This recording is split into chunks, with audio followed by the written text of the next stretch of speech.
Welcome back, everyone, to the Las Vegas Social Media Show. I'm your host, Sam Dever, and we're here again with Jonathan Shecter, a.k.a. Shecky Green, and we want to talk a little bit about social media now. Shecky, you seem to be pretty knowledgeable about social media. You stay current. You being in media your whole career, the Twitter laptop, obviously. What's social media to you in your own words? Because I'm curious, because you've been in all types of media, print, online. Now it's all going social to the mobile phone, everything. What's your take on it? Well, I was sort of a bystander in the early phase of social media, meaning MySpace. I never did MySpace. I kind of sat on the sidelines and watched other people do it, and then watched it became this like jumbled mess. And some of my DJ friends were using it to meet girls and stuff like that. They would go to a show and like they say MySpace is incredible. I meet so many girls. You got to try it. But as time went on, I was curious about it, and then I got into Facebook relatively early because I'm a Harvard grad, and I heard through the Harvard grapevine about Facebook very early on, and then later on when I discovered Twitter, when Twitter launched and I got into that, that's when I really found I feel like I found my groove in terms of social media. I really like it. I think it's, the best thing about it is the access to information, and it's changed this kind of paradigm for how we consume information, how we learn about things, how we connect with people. And then, as an added bonus, being at the Wynn, I've had a chance to actually meet some of the Twitter founders, namely Evan Williams, Biz Stone, and Jason Goldman, who are three of the principals behind Twitter, and they love the Wynn. They love coming to Vegas. They all gamble, and it's been that's been even extra insight into kind of the behind the scenes on. I mean, just obviously these guys are top of the game. I mean, I'm just grateful to meet them and get to know them and stuff like that. But they're, it's been an interesting kind of close-up view of it. But I find that, I think Twitter has been really rewarding for me in a lot of ways because I get to connect with people. As you said, music is really a big part of it. I mean, music is one of the DJs, artists, music industry people are really big on Twitter, and that's probably why I feel so comfortable there. Early on, I kind of started telling some hip hop stories on there, and that's where I found some traction because one night I think I might have had maybe like under 1,000 followers, like maybe 800 followers, and this was going back I think 2 or 3 years ago, and it was the anniversary of Biggie's death on March 9th, and one of my journalist friends, a guy named Torre, you may see on VH1. He said, "Hey Shecky, you knew Biggie, right? What was he really like?" And I said, "Well, here's what I remember." And I started telling a story, kind of to him, but on Twitter to everybody. Everyone could see it. And I never saw anything like it. I got this huge reaction in real time. So it was like, people responding, and every tweet I would put out, I would get more and more responses. It started building this momentum, and then I woke up the next morning, I had like 800 more followers or something. And then I was like, this is crazy. So about a week or two later, I did the same thing again, told a story about Tupac. And I was, trying to focus on people, the artists that I know people care about. And the same thing happened. I gained like 1,000 followers in one night. And I was like, this is crazy. So although I haven't told my hip hop stories in a while, that was sort of the foundation of my getting excited about Twitter. And that's so interesting because that's the beauty, the true essence of social media, I feel, not going out there, buy my stuff, I'm this, I'm that, is you were just providing content for people, and that naturally, you didn't ask for those followers. They were looking for that, and they gravitated toward that. That's really cool. That's amazing. Yeah, thanks. I mean, you're right.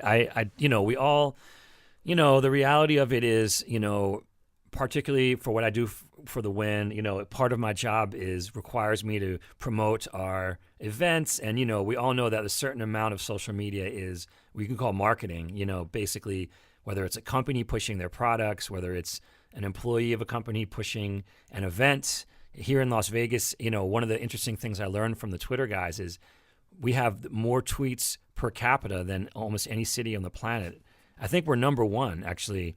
Just confirmed something for me. I just heard that the other day. Yeah, tweets per capita. In other words, the amount of people in Las Vegas, which as we know isn't that high, it's maybe a couple million, and then the amount of tweets is so high. So, it's because of these nightclubs. It's because we make it. This is something interesting you may not know. We have 400 plus employees at the Wynn nightclubs, and it's their job to tweet. We make it part of your job responsibility to tweet about our events, to tweet about our DJs, to tweet about our venues. So that's why. And I think other companies do that too, and that's why you see this kind of activity. But that being said, I think we all know also that that's not the kind of tweets that really, once in a while you do want to know that nugget of information, but more interesting is, like you said, people really kind of communicating from the heart. Like, that's what matters. Authenticity. Like, authenticity, not a TV, not a commercial. You want realness. But then again, also, like, for example, today we had this tragedy in Boston, and, Twitter's the first place you go to find the latest information, breaking news. I mean, whenever something happens in the world, Twitter and social media are the place where people go. And now what's even most exciting is how social media is playing a role in changing the world, with the Arab Spring movement and things like that, where it's because of Twitter, like, actually things are happening in the world. And that's just incredible. No, and our hearts definitely go out to the tragedy that happened in Boston. And you're right, you do. Absolutely. You do find. I remember when Michael Jackson died. Before I saw it on CNN, it was in my Twitter feed. That's right. But I'm like, there's no way. Then all of a sudden, CNN showed it. So it's crazy. And, I tell this to people all the time, no matter how many different networks are coming out, I truly believe that Twitter is here to stay. Because if you look at all the networks that are coming out, all of them integrate Twitter into what they do. Yeah. You know what I mean? Like, Twitter is... It's the hub. It's like the main hub. And the fact that you can, and they may not respond to you, but the fact is celebrities can interact directly with fans, opposed to Facebook, where everything gets lost in the shuffle, or a fan page. They're probably not even running that, but a lot of them control their Twitter, and they can choose or not choose to respond, but a lot interact. And I think that's how they can really gain that loyal fan base. No, I agree. I think that's the best thing about it is, that direct access. And it's become to the point where everyone learns about something at the same time. So if so-and-so, if Questlove of The Roots, who's a huge Twitter guy, comes out of the studio with some cool thing, he tweets about it, and everyone from his own record label to his fans find out about it exactly the same time. And that's what's different. In the old days, you had to actually have the physical product. You had to have it. This is a whole nother conversation, but the advent of the digital era in music, I come from the old school where you had to actually have the cassette or the vinyl in your hand, or later the CD in your hand. If you didn't have it, then you don't have the music. Now everything's changed, and the leveling of the playing field for access to information and music and everything is one of the benefits. One click away. That's right. To everybody. And I've had a past conversation with you before, and it's starting to really make headlines now, the artificial followers. Yes. And you're actually the one that showed me programs you can go to, as you would say, faking the funk. Yes. Rather. I'm curious to get your take, because I see both sides of it. And I don't know, is it one of those things where social media was new? There's no really rules per se, but not saying that makes it right either. So can you kind of dive into the segment with that a little bit for us? Yeah. Well, I started noticing that some people had a huge amount of followers. I'm sure we've all done that. You click on somebody and they have 100,000 followers or 85,000 or more. And you're like, wow, how did this person who's a nightclub promoter in Las Vegas get 85,000 followers? They're not famous, and you can just tell that something was fishy. So then I started looking into it, and I found out there are ways, that people pay for followers. And then there was an app that came out called Status. It's called statusfakers.statuspeople.com, I think is the name of it's the URL. And it actually has the ability to measure a person's Twitter followers and determine what percentage of them are real and what percentage are fake.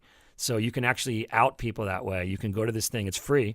And you actually learn, at least get a glimpse, a snapshot of what's likely to be the reality, and you'd be amazed. Some people have literally about 5% real and 95% fake. It's really an embarrassment. So I personally don't like it. I think it's wrong to do that because it's all about ego. It's if you have, it's one thing to have the ability to do it, but it's another thing to do it. It's kind of like a level of greed, I feel. Why do you have to have 100,000 fake followers? I mean, it's just better to have the honest amount of followers and just live with it and work on building it. People do it for image, they do it for ego, they do it for their own self-perception and how other people perceive them. And it's just kind of, I think it's, I don't think it's the right way to go about social media. I mean, it doesn't really have any impact. And the other way you can know is looking at someone's clout score.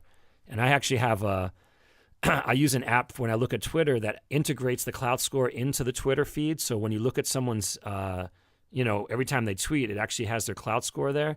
And that's another way you can tell whether someone is a faker or not, because the clout score reflects, like if someone has 100,000 followers, their clout score should be, in like high 70s or in the 80s or higher.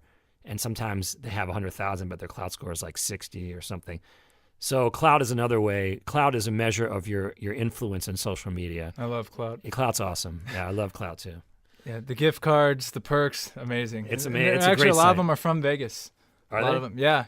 Hopefully, gonna have them on the show next time they're in town. That'd be awesome. But yeah, no, I'm a big fan of clout. Yeah, I think it's a cool site. Yeah, and you hit it on the head, because at the end of the day, whether you have 10 followers or 10 million, if you're not using social media properly and you're not engaging back and forth, it's really not going to do anything. Because in the end, it's about the engagement and what, brand advocates you have and people that are really into your stuff. Because, yeah, you could have 10 million followers, but if nothing's happening with it, you're not tweeting, you're not putting out content, it's weird. And then sometimes I see artists who have a huge amount of followers, which presumably are legitimate, but then they have lower clout scores.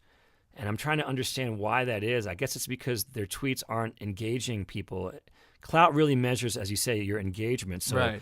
If you tweet and then someone responds, someone retweets, other people retweet that, that's what clout is measuring. But if you tweet and it just kind of goes, with no response, then it doesn't really impact clout. So it's interesting to see the relationship between a clout score and, what it really means. I think it's a cool paradigm, or what, the system that they're using.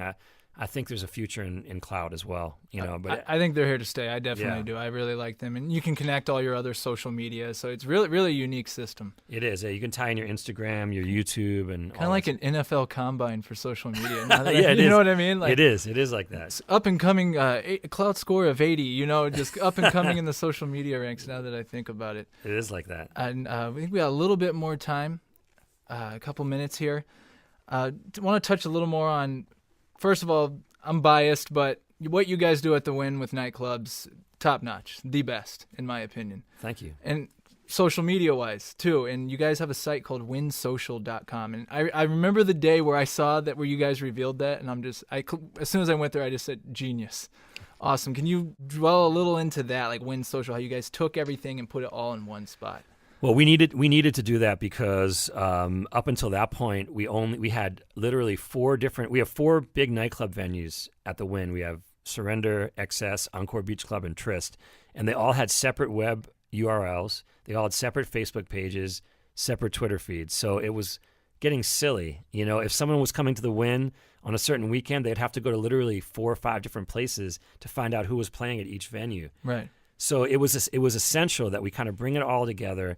But while we were doing it in the same step, we wanted to make sort of an elegant, like well-designed place where we talk about DJs, we talk about happenings within the building, things that are happening at our venues, at our restaurants, at our nightclubs with our DJs, but also looking broader about dance music culture and cool things that are happening around the scene, people's new videos. We produce our own videos.